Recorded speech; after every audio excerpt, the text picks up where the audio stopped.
So, yun na nga guys. Pinagawa ni Daddy King yung printer niya kaya nakapag-SM kami.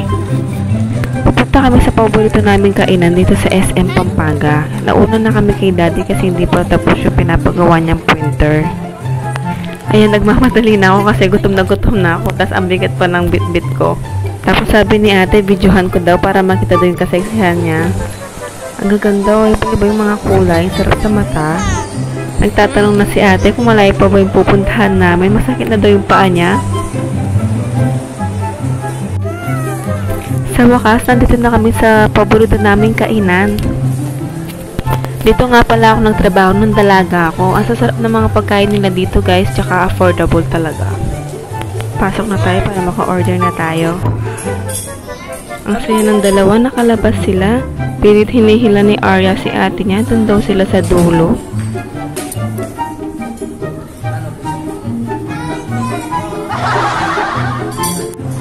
Sa wakas, andyan na yung order namin. Ang sarap talaga ng mga pagkain dito. Bagong luto talaga. Nag-order ako ng Shanghai, Pancit Canton, butter chicken at saka yung classic chicken nila. Nag-order din kami ng chop suey. Tsaka fried rice. Ayan, sobrang sarap ng pagkain dito. Ayan, tinuturo na ni Ari yung drinks namin. Hindi pa man siya kumain, iinom na daw siya. Tara na mga moms, kain na tayo. Sarap ng pagkain. Madalang lang to, naka-LL si Daddy King. Ha? Gusto mo yun, Shanghai? Ayan, kuha tayo ng chop suey. Ang daming mushroom, oh. Ang sarap ng gulay dito, crunchy. Kuha tayo ng butter chicken. Ayan. Ang sarap ang...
Moms, nakita ni Arya yung escalator. Set daw muna siya.